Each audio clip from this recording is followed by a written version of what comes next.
কলকাতা যাওয়ার ট্রেনে যখন আমাদের বার্থ একেবারে শেষ বগিতে পড়ল এবং বাকি সবাই ভুল করে অন্য ট্রেনে উঠে গেল, শ্বশুরজি আমাকে তার কোলে বসিয়ে এমন একটা প্রস্তাব দিলেন যা শুনে আমার পুরো দেহ কেঁপে উঠল। বিয়ের ৫ বছর পর প্রথমবার পুরো পরিবার কলকাতা ঘুরতে যাচ্ছিল। স্টেশনে ভিড়ের মধ্যে আমি আর শ্বশুরজি শেষ বগিতে উঠলাম, বাকিরা ভুল করে পরের ট্রেনে উঠে গেল। আমরা বুঝলাম যখন ট্রেন ছেড়ে দিল। আমাদের বার্থ ছিল একেবারে কোণার দিকে। রাত ৯টা বাজে, চারপাশে যাত্রীরা ঘুমিয়ে পড়ছে। তিনি বললেন, কোনো চিন্তা নেই, আমরা কলকাতা পৌঁছে অন্যদের সাথে দেখা করব। আমি জানালার পাশে বসে বাইরের অন্ধকার দেখছিলাম। তিনি আমার পাশে এসে বসলেন, বললেন, এইভাবে তো কখনো শুধু আমরা দুজন একসাথে হয়নি। আমি মাথা নাড়লাম। ট্রেন দুলছিল, ঝমঝম শব্দ। তিনি হঠাৎ আমার কাঁধে হাত রাখলেন, বললেন, তুমি জানো আজ আমার কেমন লাগছে? মনে হচ্ছে আমরা নতুন বিয়ে করা দম্পতি যারা হানিমুনে যাচ্ছে। আমি অবাক হয়ে তার দিকে তাকালাম। তিনি হাসলেন, বললেন, আমি মজা করছি না, সত্যি বলছি। তোমাকে নিয়ে এভাবে কোথাও যাওয়ার স্বপ্ন আমি কতদিন দেখেছি। আমি কিছু বলতে যাচ্ছিলাম, কিন্তু তিনি আমার ঠোঁটে আঙুল রাখলেন, বললেন, শোনো, আমি সিরিয়াস। আমার ব্যাংকে অনেক টাকা জমা আছে। আমার একটা ফার্ম হাউস আছে দার্জিলিংয়ে, যা কেউ জানে না। চলো আমরা কলকাতা না গিয়ে সেখানে চলে যাই। তিনি আমার হাত ধরলেন, বললেন, আমরা সেখানে নতুন জীবন শুরু করব। তুমি আমার বউ হবে। কেউ আমাদের খুঁজে পাবে না, শুধু আমরা দুজন। কি বলো? আমার হৃৎস্পন্দন বেড়ে গেল।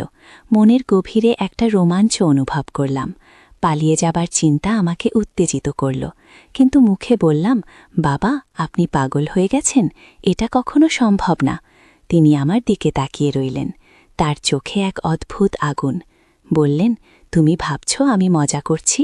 আমি একদম সিরিয়াস। তোমাকে প্রথম দেখার দিন থেকে আমার মনে শুধু তুমি। আমি ভয় পেয়ে গেলাম। ট্রেনের ঝাঁকুনিতে তিনি আরও কাছে এসে গেলেন। তার শরীরের উষ্ণতা আমি অনুভব করতে পারছিলাম। তিনি ফিসফিসিয়ে বললেন, আমার জীবন শেষ হয়ে যাচ্ছে। একবার, শুধু একবার তোমাকে নিয়ে বাঁচতে চাই।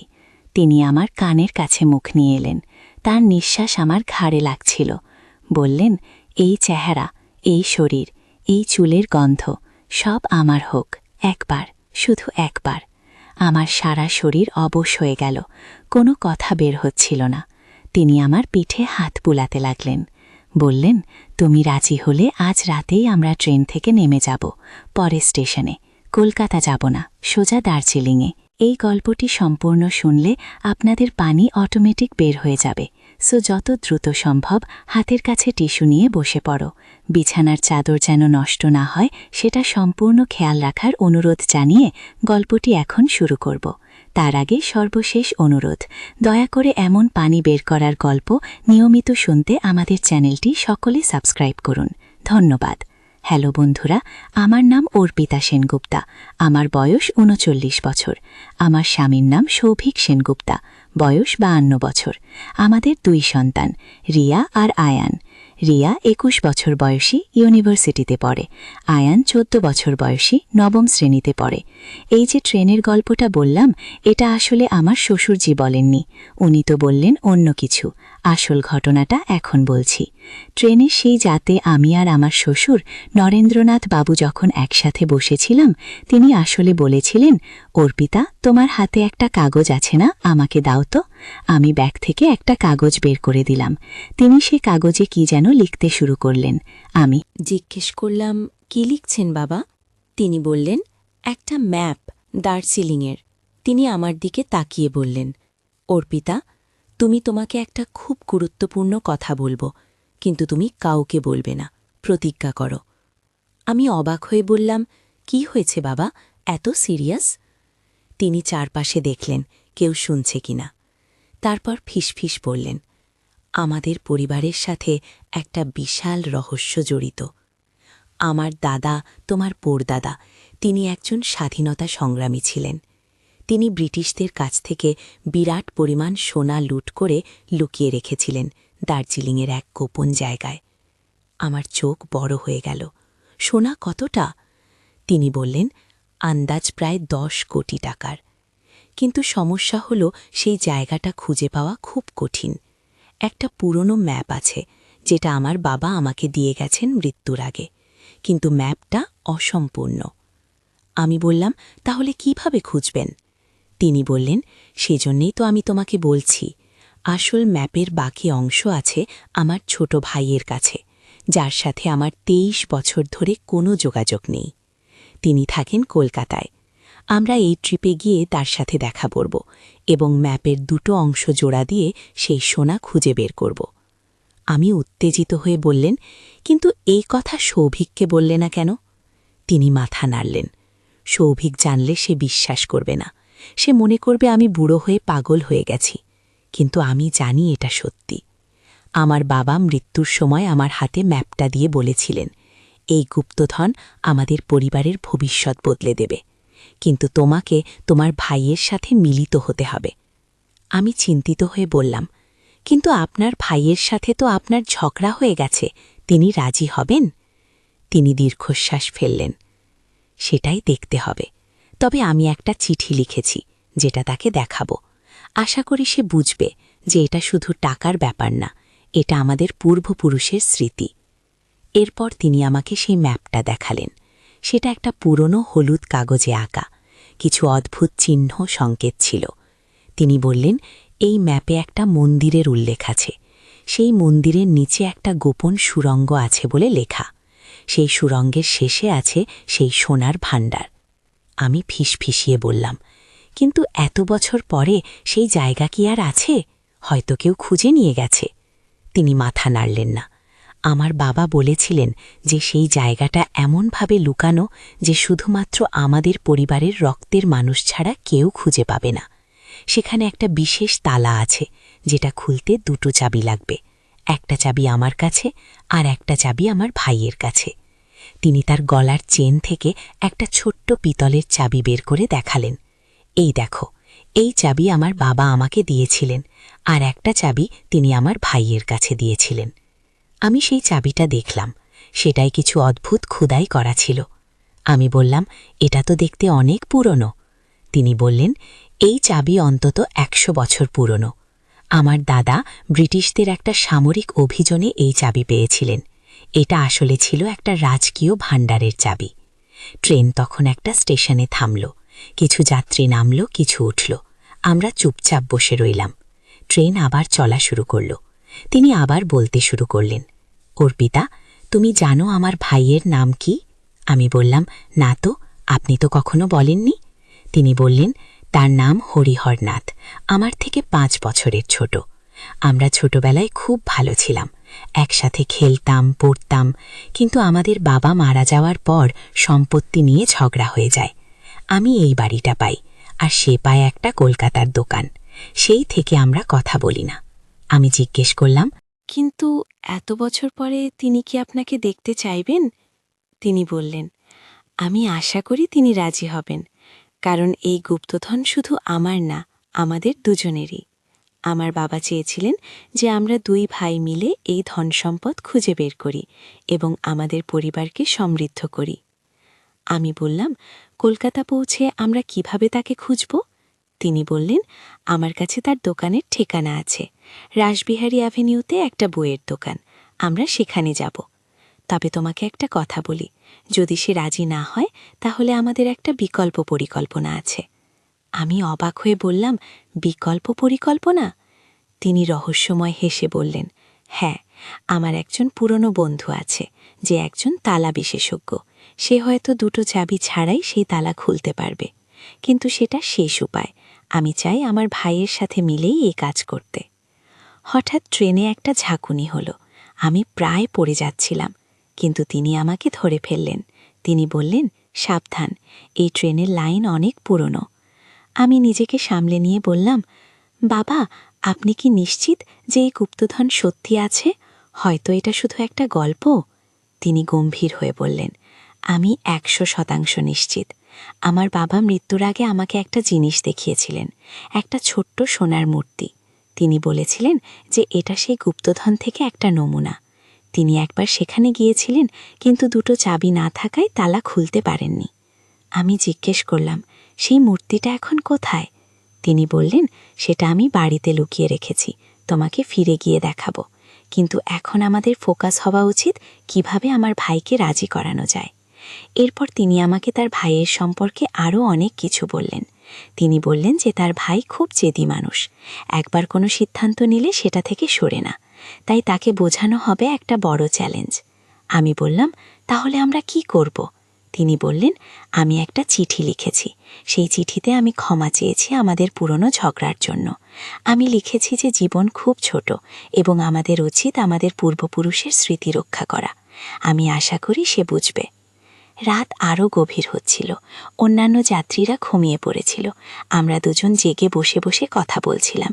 তিনি আমাকে আরও অনেক কিছু বললেন সেই গুপ্তধান সম্পর্কে। তিনি বললেন, সেই মন্দিরটা আসলে একটা পরিত্যক্ত মন্দির, সেখানে এখন কেউ যায় না। স্থানীয়রা বিশ্বাস করে যে সেই মন্দিরে ভূত আছে, কিন্তু আসলে সেটা আমার দাদার একটা কৌশল ছিল যাতে কেউ সেখানে না যায়। আমি বললাম, ভূতের গল্প? তিনি হাসলেন। হ্যাঁ, আমার দাদা স্থানীয়দের মধ্যেই গুজব ছড়িয়ে দিয়েছিলেন যে সেই মন্দিরে রাতে অদ্ভুত শব্দ হয়। আসলে সেটা ছিল তার বানানো একটা যন্ত্র, যেটা বাতাসের চাপে শব্দ করত, কিন্তু মানুষ ভেবেছিল সেটা ভূত। আমি মুগ্ধ হয়ে শুনছিলাম। আপনার দাদা তো খুব বুদ্ধিমান ছিলেন।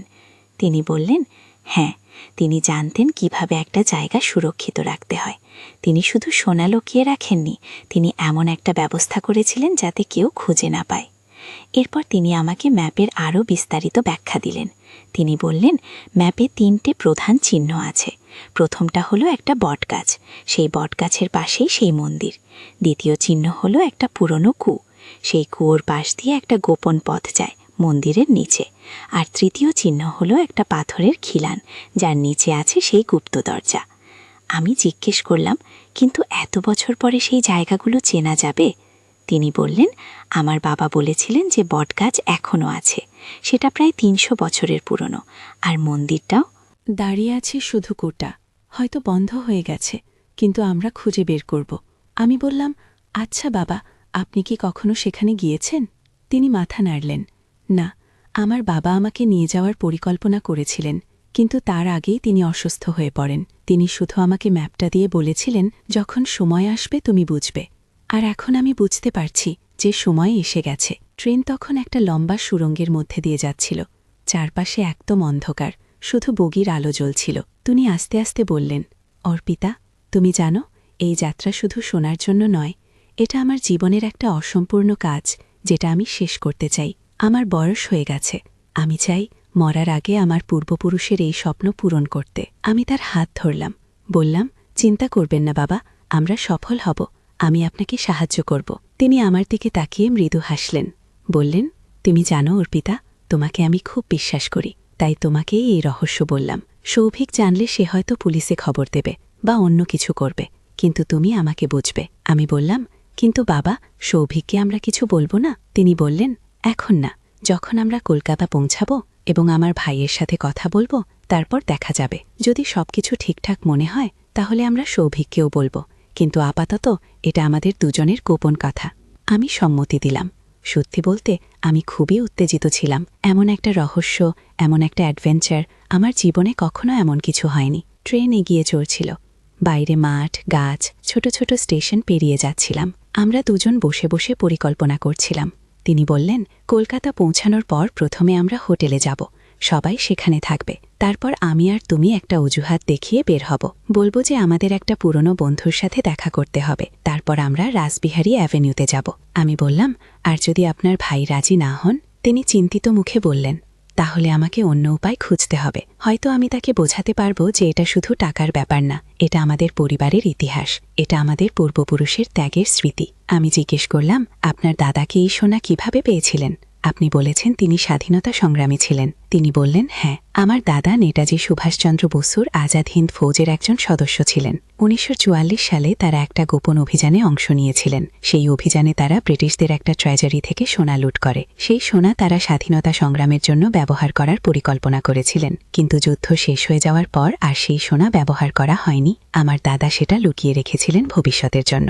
আমি অবাক হয়ে বললাম, তার মানে এই সোনা আসলে দেশের সম্পদ? তিনি বললেন, এক অর্থে হ্যাঁ, কিন্তু এটা ব্রিটিশরা ভারত থেকে লুট করে নিয়ে যাচ্ছিল। আমার দাদা সেটা উদ্ধার করেছিলেন, তাই এটা আসলে ভারতীয়দেরই সম্পদ, আর আমরা তো ভারতীয়ই। আমি বললাম, কিন্তু এটা কি আইন তো ঠিক হবে? তিনি একটু ভেবে বললেন, দেখো, এত বছর পরে এই সোনা কার সেটা বলা মুশকিল। ব্রিটিশরা তো চলে গেছে, ভারত সরকার এটার কথা জানে না। এটা এখন আমাদের পরিবারের গোপন সম্পদ। আমরা যদি এটা খুঁজে বের করি তাহলে আমরা এটা দিয়ে ভালো কাজ করব, দাতব্য কাজ, গরিবদের সাহায্য, এইসব। আমি বললাম, আচ্ছা বাবা, আপনার ভাই কি এই ইতিহাস জানেন? তিনি বললেন, হ্যাঁ, আমার বাবা আমাদের দুজনকেই বলেছিলেন, কিন্তু আমার ভাই কখনো এটা খুঁজতে আগ্রহী ছিলেন না। তিনি মনে করতেন এটা শুধু একটা গল্প। কিন্তু আমি জানি এটা সত্যি। ট্রেন তখন একটা বড় স্টেশনে থামল। অনেক যাত্রী নামল, কিছু নতুন যাত্রী উঠল। আমাদের বগিতে একজন চা বিক্রেতা এলো। তিনি 2 কাপ চা কিনলেন। আমরা দুজন চুমুক দিয়ে চা খেতে লাগলাম। চা খেতে খেতে তিনি বললেন, তুমি জানো, আমার একটা স্বপ্ন আছে। যদি আমরা এই সোনা খুঁজে পাই তাহলে আমি একটা স্কুল খুলব গরিব বাচ্চাদের জন্য। আমার দাদা চাইতেন যে এই সোনা দেশের কাজে লাগুক। আমি তার স্বপ্ন পূরণ করব। আমি মুগ্ধ হয়ে বললাম, এটা খুব সুন্দর একটা চিন্তা বাবা। তিনি বললেন, আমার দাদা একজন মহান মানুষ ছিলেন। তিনি দেশের জন্য জীবন বাজি রেখেছিলেন। আমি চাই তার স্মৃতি জীবিত থাকুক। এরপর আমরা কিছুক্ষণ চুপচাপ বসে রইলাম। আমি ভাবছিলাম এই সব কিছু নিয়ে। একদিকে উত্তেজনা, আরেকদিকে ভয়। কি হবে যদি আমরা সফল না হই? কি হবে যদি তার ভাই রাজি না হন? কি হবে যদি সোনা আদৌ না থাকে? কিন্তু তার চোখে যে দৃঢ়তা দেখছিলাম তাতে মনে হচ্ছিল তিনি সত্যিই বিশ্বাস করেন এই সব কিছু। আর আমিও তাকে বিশ্বাস করলাম। রাত আরও গভীর হল। ট্রেন ছুটে চলেছিল। আমরা দুজন মাঝে মাঝে কথা বলছিলাম, মাঝে মাঝে চুপ থাকছিলাম। তিনি আমাকে আরও কিছু বিস্তারিত বললেন সেই মন্দির সম্পর্কে। তিনি বললেন, সেই মন্দিরের নাম হল শক্তি মন্দির। এটা প্রায় 400 বছরের পুরনো। স্থানীয়রা বিশ্বাস করে যে সেখানে দেবী কালীর খুব শক্তিশালী উপস্থিতি আছে। কিন্তু আমার দাদা বলতেন যে সেটা একটা কৌশল ছিল গুপ্তধন লুকানোর। আমি বললাম, মন্দিরের ভেতরে কি আর কেউ যায়? তিনি বললেন, না, স্থানীয়রা দূর থেকে প্রণাম করে, কিন্তু ভেতরে ঢোকে না। তারা বিশ্বাস করে যে যে ভেতরে ঢোকে তার অমঙ্গল হয়। কিন্তু আসলে এটা আমার দাদার ছড়ানো একটা ভয়, যাতে কেউ গুপ্তধন খুঁজে না পায়। আমি বললাম, খুব চালাক ছিলেন আপনার দাদা। তিনি গর্বের সাথে বললেন, হ্যাঁ, তিনি শুধু সাহসী ছিলেন না, বুদ্ধিমানও ছিলেন। তিনি জানতেন কিভাবে একটা গোপনীয়তা রক্ষা করতে হয়। এরপর তিনি আমাকে সেই চাবির আরও বিস্তারিত বললেন। তিনি বললেন, এই চাবি দুটো একসাথে ব্যবহার করতে হবে। একটা চাবি ঘড়ির কাঁটার দিকে ঘোরাতে হবে আর আরেকটা উল্টো দিকে, তবেই তালা খুলবে। এটা একটা বিশেষ ধরনের তালা, যেটা শুধু দুজন মিলে খুলতে পারবে। আমি বললাম, তার মানে আপনার ভাই ছাড়া আপনি একা খুলতে পারবেন না? তিনি মাথা নাড়লেন, না। তাই আমি তাকে রাজি করাতে চাই, কারণ এটা আমাদের দুজনেরই অধিকার। আমার দাদা চেয়েছিলেন যে আমরা ভাইরা একসাথে কাজ করি। আমি ভাবলাম, এটা কত সুন্দর একটা ব্যবস্থা। 2 ভাইকে একসাথে আনার জন্য তাদের পূর্বপুরুষ এমন একটা তালার ব্যবস্থা করেছিলেন। ট্রেন তখন হাওড়া স্টেশনের কাছাকাছি পৌঁছে গেছিল। ভোর হতে আর বেশি দেরি নেই। আমরা দুজনেই একটু ক্লান্ত হয়ে পড়েছিলাম, কিন্তু ঘুম আসছিল না। উত্তেজনায় চোখে ঘুম নেই। তিনি বললেন, আমরা পৌঁছানোর পর হোটেলে গিয়ে ফ্রেশ হব। তারপর আমি একটা ফোন করব আমার পুরনো বন্ধুকে। তিনি কলকাতায় থাকেন। তিনি আমাকে সাহায্য করতে পারবেন আমার ভাইকে খুঁজে বের করতে। আমি বললাম, আপনার বন্ধু কি এই রহস্যের কথা জানেন? তিনি বললেন, না, তিনি জানেন শুধু যে আমার ভাইয়ের সাথে আমার যোগাযোগ নেই। আমি তাকে বলবো যে আমি আমার ভাইয়ের সাথে সম্পর্ক ঠিক করতে চাই। তিনি সাহায্য করবেন। ট্রেন ধীরে ধীরে হাওড়া স্টেশনে ঢুকল। প্ল্যাটফর্মে অনেক মানুষ। আমরা দুজন নামলাম, ব্যাগ নিয়ে বাইরে বেরোলাম। আমি মোবাইল চেক করলাম। সৌভিকের 3টে মিস কল। আমি তাকে ফোন করলাম। সে বলল, তুমি কোথায়? আমরা সবাই হোটেলে পৌঁছে গেছি। আমি বললাম, আমি আর বাবা একটু দেরি করে পৌঁছাবো। তোমরা চেকিং করো, আমরা আসছি। সৌভিক বলল, ঠিক আছে, কিন্তু তাড়াতাড়ি এসো। আমি ফোন রাখলাম। শোষণজি বললেন, চলো, আমরা প্রথমে একটা ট্যাক্সি নিই। আমাকে রাসবিহারী অ্যাভিনিউ যেতে হবে। আমি অবাক হয়ে পড়লাম, এক্ষুনি আমরা হোটেলে যাব না? তিনি বললেন, পরে যাব। আমি এক্ষুনি আমার ভাইয়ের সাথে দেখা করতে যাই। দেরি করলে সাহস হারিয়ে ফেলব। আমরা একটা ট্যাক্সি নিলাম। ট্যাক্সি রাসবিহারী অ্যাভিনিউর দিকে রওনা হলো। আমার হার্ট দূর দূর করে কাঁপছিল। কি হবে এখন? প্রায় 35 মিনিট পরে আমরা রাসবিহারী অ্যাভিনিউতে পৌঁছলাম। সেখানে অনেক দোকান। আমরা খুঁজতে লাগলাম। অবশেষে একটা পুরনো বইয়ের দোকান দেখলাম। সাইনবোর্ডে লেখা নাথ বুক স্টোর। শোষণজি গভীর নিঃশ্বাস নিলেন, বললেন, এই তো, এত বছর পরে আবার এখানে এলাম। আমরা দোকানে ঢুকলাম। ভেতরে অনেক বই। একজন বয়স্ক মানুষ কাউন্টারে বসেছিলেন। তিনি চশমা পরে একটা বই পড়ছিলেন। আমার শ্বশুরজি তার দিকে তাকালেন। সেই মানুষটি মুখ তুলে তাকালেন। তিনি চশমা খুলে ভালো করে দেখলেন। তারপর চমকে উঠলেন, নরেন্দ্র, তুমি? আমার শ্বশুরই মাথা নাড়লেন। হ্যাঁ হরিহর, আমি। দুই ভাই একে অপরের দিকে তাকিয়ে রইলেন। 23 বছর পরে তাদের দেখা। অনেক কথা চোখে চোখে বলা হলো। তারপর হরিহরবাবু উঠে দাঁড়ালেন। ধীরে ধীরে এগিয়ে এলেন। তিনি বললেন, তুমি এত বছর পরে কেন এলে? নরেন্দ্রনাথবাবু তার পকেট থেকে সেই চিঠিটা বের করলেন। হরিহরবাবুকে দিলেন। এটা পড়ো, আমি তোমাকে কিছু বলতে এসেছি। হরিহরবাবু চিঠি নিয়ে পড়তে লাগলেন। তার চোখ বড় হয়ে গেল। তিনি আমার শ্বশুরজির দিকে তাকালেন। এটা কি সত্যি? বাবা তোমাকে সত্যিই ম্যাপ দিয়েছিলেন? নরেন্দ্রনাথবাবু মাথা নাড়লেন। হ্যাঁ, আর তোমাকেও চাবি দিয়েছিলেন। তুমি কি সেটা এখনও রেখেছ? হরিহরবাবু কিছুক্ষণ চুপ করে রইলেন। তারপর বললেন, হ্যাঁ, আমার কাছে আছে, কিন্তু আমি কখনো ভাবিনি যে এটা সত্যি। নরেন্দ্রনাথবাবু বললেন, এটা সত্যি। আমি তোমাকে প্রমাণ দেখাতে পারব। চলো, আমরা একসাথে সেই জায়গায় যাই। হরিহরবাবু দ্বিধা করছিলেন। তিনি বললেন, কিন্তু আমাদের এত বছরের ঝগড়া। নরেন্দ্রনাথবাবু তার হাত ধরলেন। ভাই, আমি ক্ষমা চাইছি, আমার ভুল হয়েছিল, কিন্তু এখন আমরা বুড়ো হয়ে গেছি। আমাদের বাবার স্বপ্ন পূরণ করা উচিত। তুমি কি রাজি? হরিহরবাবুর চোখে জল এসে গেল। তিনি তার বড় ভাইকে জড়িয়ে ধরলেন। হ্যাঁ ভাই, আমি রাজি। আমি সেই দৃশ্য দেখে নিজেও আবেগপ্রবণ হয়ে পড়লাম। দুই ভাই এত বছর পরে আবার একসাথে। এরপর তারা দুজন বসে অনেক কথা বললেন। হরিহরবাবু তার দোকান বন্ধ করে দিলেন।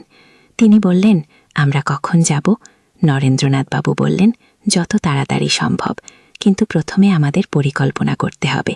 দার্জিলিং যেতে হবে, সেখানে যাবার ব্যবস্থা করতে হবে। হরিহরবাবু বললেন, আমার একজন বন্ধু আছে, যার একটা জিপ আছে, আমরা সেটা নিয়ে যেতে পারি। দার্জিলিং যেতে প্রায় 8 ঘন্টা লাগবে। আমি বললাম, কিন্তু বাকি পরিবার, তারা কি ভাববে? নরেন্দ্রনাথবাবু বললেন, আমরা বলবো যে আমি আর হরিহর মিলে একটু ঘুরতে যাচ্ছি। এত বছর পরে দেখা হয়েছে, তাই একটু সময় কাটাতে চাই, তারা বুঝবে। হরিহরবাবু বললেন, কিন্তু সেই মন্দির খুঁজে পাওয়া কি সহজ হবে এত বছর পরে? নরেন্দ্রনাথবাবু তার ব্যাগ থেকে সেই ম্যাপ বের করলেন। দুই ভাই মিলে সেটা দেখতে লাগলেন। হরিহরবাবু বললেন, আমার কাছেও একটা ম্যাপ আছে, আমার বাবা দিয়ে গেছেন, চলো মিলিয়ে দেখি। তিনি তার দোকানের পেছনের ঘরে গেলেন। কিছুক্ষণ পরে একটা পুরনো বাক্স নিয়ে এলেন। সেই বাক্স খুলে একটা হলদে কাগজ বের করলেন। সেই বাক্স থেকে একটা হলদে কাগজ বের করলেন। সেটাও একটা ম্যাপ। দুই ভাই দুটো ম্যাপ পাশাপাশি রাখলেন। আমি দেখলাম যে দুটো ম্যাপ আসলে একটা ম্যাপেরই 2 অংশ। যখন তারা সেগুলো জোড়া দিলেন, একটা সম্পূর্ণ ম্যাপ তৈরি হলো। ম্যাপে স্পষ্ট দেখা যাচ্ছিল একটা পথ, একটা বটগাছ থেকে শুরু করে একটা মন্দির, তারপর একটা কুয়ো, আর শেষে একটা গোপন দরজা। সেই দরজার পাশে লেখা ছিল কিছু সংকেত, যেগুলো আমি বুঝতে পারছিলাম না। নরেন্দ্রনাথবাবু বললেন, দেখো, এই সংকেতগুলো, এগুলো আসলে নির্দেশনা। তুমি যদি নিহারবাবুর সম্পত্তির আসল রহস্য জানতে চাও, তাহলে আবার শালবনপুর গ্রামে এসো, কিন্তু এবার একা এসো, পূর্ণিমার রাতে এসো। মন্দিরে তোমার জন্য একটা চমক অপেক্ষা করছে, মালতী। আমি অবাক হলাম। মালতী আমাকে আবার ডাকছেন কেন? কী রহস্য লুকিয়ে আছে? আমি সিদ্ধান্ত নিলাম যাব, কিন্তু পরিবারকে কি বলবো? আমি একটা অজুহাত খুঁজে বের করলাম। বললাম যে আমার এক স্কুলের বন্ধু বীরভূমে থাকে, সে অসুস্থ, আমি তাকে দেখতে যাব। পূর্ণিমার রাতে আমি একা ট্রেনে চড়ে বসলাম। বোলপুর নেমে বাস ধরলাম। সন্ধ্যার মধ্যে শালবনপুর পৌঁছে গেলাম। অরুণাদের বাড়িতে গিয়ে আমি থাকার ব্যবস্থা করলাম। তিনি খুব খুশি হলেন আমাকে দেখে। রাতে খাওয়া দাওয়ার পর আমি বললাম যে মন্দিরে একবার যাব। অরুণাদি বললেন, এত রাতে? পূর্ণিমা তো, কিন্তু একা যাবে নাকি? আমি বললাম, হ্যাঁ, আমি একটা মানত করেছি, পূর্ণিমার রাতে মন্দিরে প্রদীপ জ্বালাব। তিনি মাথা নাড়লেন। আমি বেরিয়ে পড়লাম। পূর্ণিমার উজ্জ্বল আলোতে চারপাশ একদম স্পষ্ট দেখা যাচ্ছিল। আমি মন্দিরের দিকে হাঁটতে শুরু করলাম। মনে একটা রোমাঞ্চ কাজ করছিল। কি হবে, কি রহস্য লুকিয়ে আছে। মন্দিরে পৌঁছে দেখলাম দরজা খোলা। ভেতরে মালতীতে বসে আছেন। তার সামনে একটা পুরনো কাঠের বাক্স। আমাকে দেখে তিনি হাসলেন, বললেন, এসো অপূর্বা, আমি জানতাম তুমি আসবে। আমি ভেতরে ঢুকে তার সামনে বসলাম। তিনি সেই বাক্সটা আমার দিকে এগিয়ে দিলেন, বললেন, এটা খোলো। আমি কাঁপতে কাঁপতে বাক্সটা খুললাম। ভেতরে অনেকগুলো পুরনো কাগজ, কিছু ছবি এবং একটা ডায়েরি। আমি ছবিগুলো তুলে দেখলাম। একটা ছবিতে একজন যুবক এবং একজন তরুণী। যুবকটা শ্বশুরজি, তরুণীটা নিশ্চয়ই মালতীদি। মালতীদি বললেন, এগুলো আমার এবং নিহার বাবুর স্মৃতি। আমি এগুলো এতদিন লুকিয়ে রেখেছিলাম, কিন্তু এখন আমি চাই তুমি এগুলো নিহার বাবুকে দিয়ে দাও। আমি অবাক হয়ে বললাম, কেন? আপনি নিজে দিতে পারেন?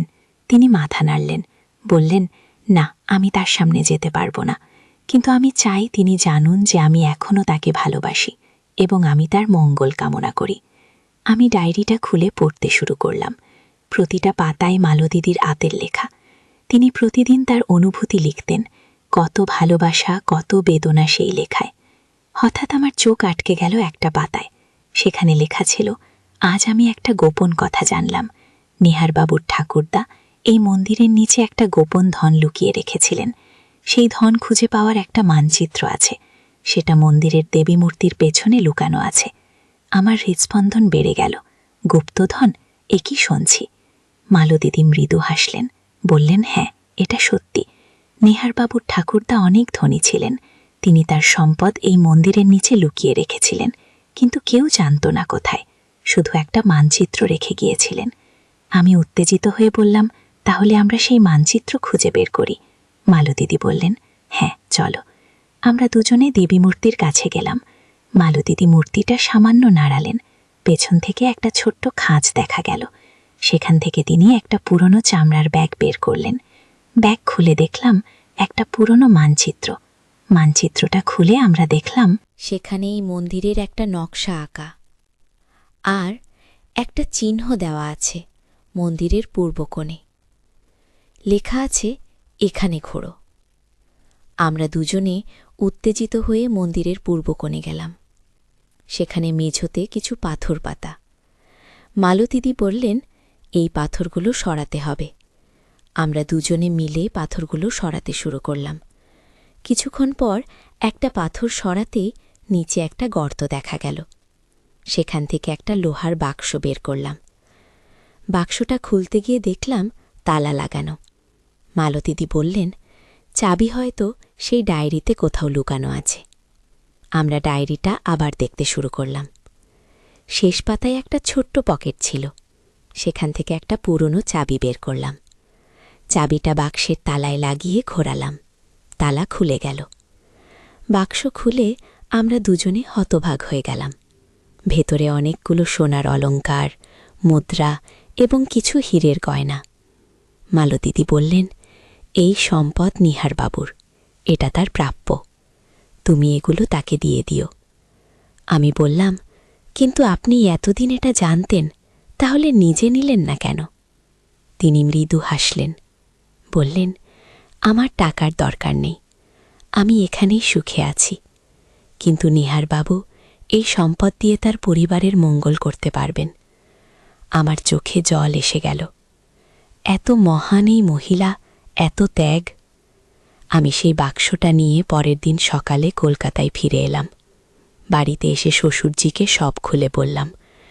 মালতীদির কথা, ডায়েরির কথা, গুপ্তধনের কথা সব। শ্বশুরজি প্রথমে অবিশ্বাস করলেন, কিন্তু যখন ডায়েরিটা পড়লেন, ছবিগুলো দেখলেন, তখন তার চোখ ভিজে গেল। তিনি বললেন, মালতী বেঁচে আছে? সে আমার জন্য এতদিন অপেক্ষা করেছে? আমি মাথা নাড়লাম। তিনি কিছুক্ষণ চুপচাপ বসে রইলেন। তারপর বললেন, আমি তাকে দেখতে যাব, আমাকে নিয়ে চলো। পরের সপ্তাহে আমি আবার শ্বশুরজিকে নিয়ে শালবনপুর গেলাম। এবার দেবাশিসও আমাদের সাথে ছিল। আমি তাকে পুরো ঘটনা বলেছিলাম। সন্ধ্যায় আমরা মন্দিরে গেলাম। মালতীদি সেখানে বসেছিলেন। শ্বশুরজিকে দেখে তার চোখ বড় বড় হয়ে গেল। তিনি উঠে দাঁড়ালেন। শ্বশুরজি কিছু বলতে যাচ্ছিলেন, কিন্তু মালতীদি হাত তুলে থামিয়ে দিলেন। বললেন, নিহার বাবু, আমি জানি আপনি কি বলতে চান, কিন্তু কোনো কথার দরকার নেই। আমি আমার জীবন বেছে নিয়েছি। আমি এখানে সুখী। আপনিও আপনার পরিবার নিয়ে সুখী থাকুন। শ্বশুরজি বললেন, কিন্তু মালতী, তুমি এতদিন এভাবে একা? মালতীদি মৃদু হাসলেন। বললেন, আমি একা নই। আমার ভগবান আছেন, আর আমার স্মৃতি আছে। সেগুলোই আমার কাছে যথেষ্ট। শ্বশুরজি আর কিছু বলতে পারলেন না, শুধু তার পা ছুঁয়ে প্রণাম করলেন। মালতীদিও তার মাথায় হাত রাখলেন। বললেন, সুখী থাকো নিহার, এটাই আমার প্রার্থনা। আমরা সেদিন ফিরে এলাম, কিন্তু আমার মনে এখনও সেই দৃশ্য গেঁথে আছে। দুই প্রেমিক যারা কখনো একসাথে হতে পারেনি, কিন্তু তবুও একে অপরের মঙ্গল কামনা করে। গুপ্তধনের টাকা দিয়ে শ্বশুরজি সেই গ্রামে একটা স্কুল এবং হাসপাতাল তৈরি করলেন মালতীদির নামে। তিনি বললেন, যেহেতু মালতী আমার জন্য তার জীবন ত্যাগ করেছে, আমিও তার নামে কিছু করতে চাই। আজ সেই স্কুল এবং হাসপাতাল চালু হয়েছে। গ্রামের শত শত শিশু সেখানে পড়াশোনা করছে। অসুস্থরা বিনামূল্যে চিকিৎসা পাচ্ছে। মালতীদি এখনও সেই মন্দিরে আছেন। আমি মাঝে মাঝে তাকে দেখতে যাই। তিনি আমাকে দেখলে খুব খুশি হন। আমরা ঘণ্টার পর ঘণ্টা কথা বলি। তিনি আমাকে জীবনের অনেক গভীর কথা শেখান। একদিন আমি তাকে জিজ্ঞাসা করেছিলাম, আপনি কি কখনো আফসোস করেন যে আপনার জীবনটা এভাবে কাটল? তিনি মাথা নেড়ে বলেছিলেন, না, আমি আমার জীবন নিয়ে সন্তুষ্ট। আমি যা বেঁধে নিয়েছিলাম সেটাই ছিল আমার সিদ্ধান্ত। আর আমি দেখছি নিহারবাবু সুখী, তার পরিবার সুখী। এটাই আমার সবচেয়ে বড় পুরস্কার। সেদিন আমি বুঝেছিলাম সত্যিকারের ভালোবাসা কি। সেটা হলো অন্যের সুখের জন্য নিজের সুখ ত্যাগ করা। মালতীদি সেই কাজটাই করেছেন। আর সেই ঝড়ে দিনের কুঁড়েঘরের ঘটনা, সেটা ছিল আমার জীবনের সবচেয়ে বড় পরীক্ষা। শ্বশুর যে আমাকে পরীক্ষা করেছিলেন, আর আমি উত্তীর্ণ হয়েছিলাম। কিন্তু সবচেয়ে বড় শিক্ষা আমি পেয়েছিলাম মালতীদের কাছ থেকে। তিনি আমাকে শিখিয়েছেন যে জীবনের ত্যাগ এবং ভালোবাসা সবচেয়ে বড় সম্পদ। আজ যখন আমি আমার পরিবারকে দেখি, আমার স্বামী দেবাশিসকে দেখি, আমার সন্তানদের দেখি, তখন আমার মনে হয় আমি কত ভাগ্যবতী। আমার কাছে সব আছে, কিন্তু মালতীদির কথা মনে হলে আমি বুঝি যে আসল সম্পদ হল একটা পরিষ্কার বিবেক আর শান্ত মন। সেই গ্রামের বাড়িটা এখন আমার নামে। আমি প্রতি বছর সেখানে যাই, মন্দিরে প্রদীপ চালাই, মালতীদির সাথে কথা বলি। তিনি আমার দ্বিতীয় মা হয়ে উঠেছেন। তার কাছ থেকে আমি জীবনের অনেক মূল্যবান শিক্ষা পেয়েছি। আর শ্বশুরজি, তিনি এখন আরও শান্ত। তিনি বলেন যে মালতীকে আবার দেখে তার মনের একটা বোঝা নেমে গেছে।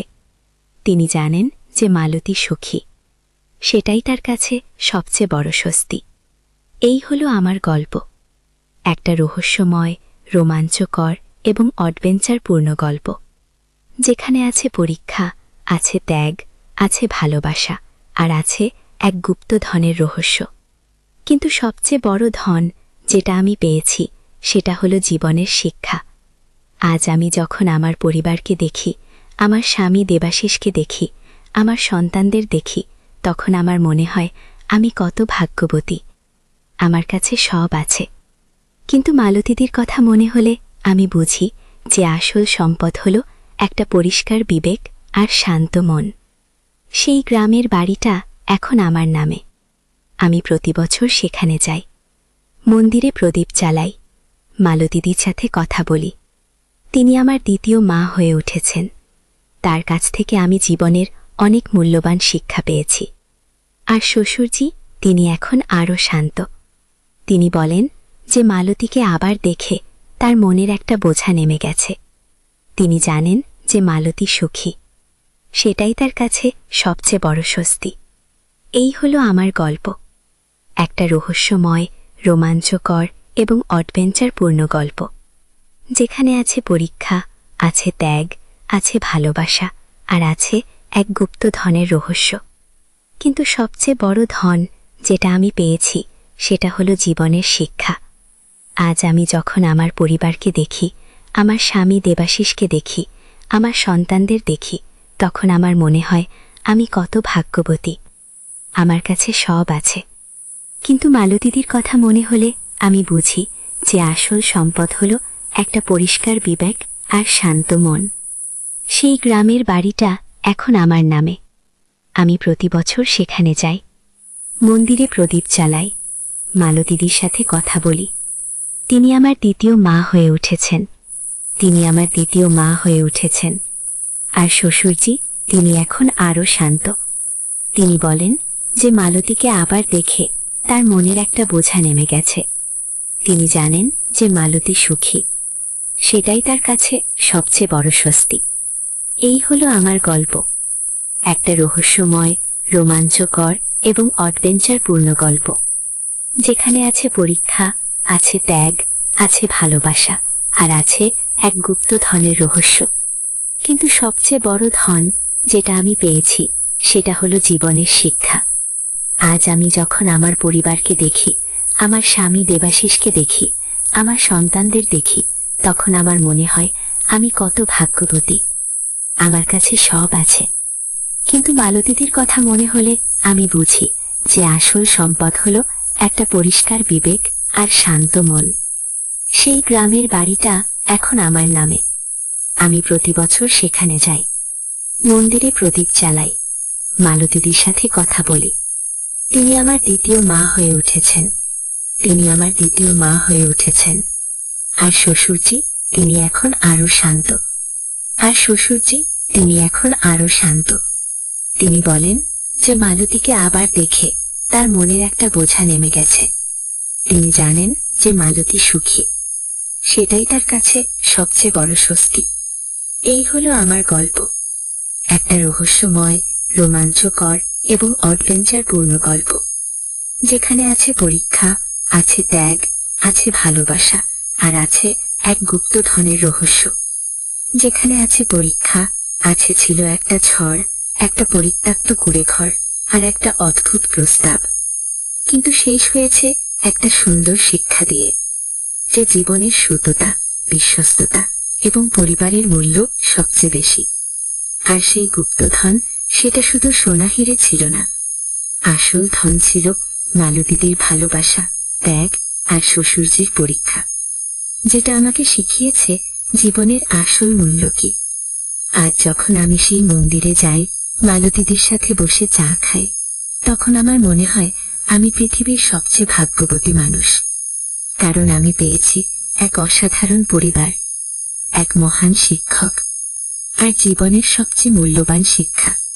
এই গল্প থেকে আমি যা শিখেছি সেটা হলো, জীবনে অনেক প্রলোভন আসবে, অনেক সহজ পথ দেখাবে, কিন্তু সঠিক পথ সবসময় সহজ নয়। কিন্তু সেই পথেই আছে আসল সুখ, আসল শান্তি। আর সবশেষে আমি বলবো যে প্রেম শুধু পাওয়ার মধ্যে নয়, প্রেম আছে ত্যাগের মধ্যে, অপরের সুখের জন্য নিজের ইচ্ছা জলাঞ্জলি দেওয়ার মধ্যে। মালতীদি সেটাই করেছেন, আর তাই তিনি আজও সবার কাছে সম্মানিত, পূজনীয়। এই ছিল আমার গল্প, একটা সাধারণ ঘটনা থেকে শুরু হওয়া এক অসাধারণ অভিজ্ঞতা, যেখানে ছিল রহস্য, রোমাঞ্চ, অ্যাডভেঞ্চার, প্রেম, ত্যাগ, আর সবচেয়ে বড় কথা, জীবনের মূল্যবান শিক্ষা। আপনারা সবাই ভালো থাকবেন, সুস্থ থাকবেন। আর হ্যাঁ, যদি কখনো শালবনপুর গ্রামে যান, সেই মন্দিরে একবার প্রদীপ জ্বালিয়ে আসবেন। মালতীদের জন্য প্রার্থনা করবেন। তিনি সত্যিই এক মহান মানুষ। আর আমার এই অভিজ্ঞতা থেকে একটা কথাই বলবো, জীবনে পরীক্ষা আসবেই, কিন্তু সেই পরীক্ষায় টিকে থাকার জন্য দরকার শক্ত মনোবল আর সৎ বিবেক। সেটা থাকলে যে কোনো পরীক্ষায় উত্তীর্ণ হওয়া সম্ভব।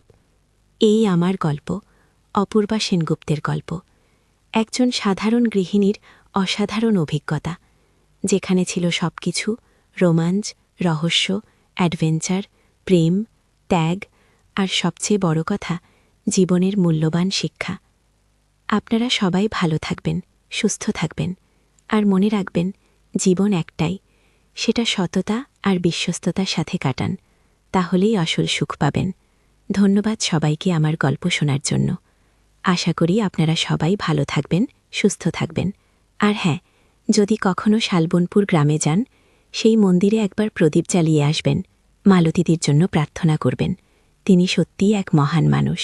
আর আমার এই অভিজ্ঞতা থেকে একটা কথাই বলবো, জীবনে পরীক্ষা আসবেই, কিন্তু সেই পরীক্ষায় টিকে থাকার জন্য দরকার শক্ত মনোবল আর সৎ বিবেক।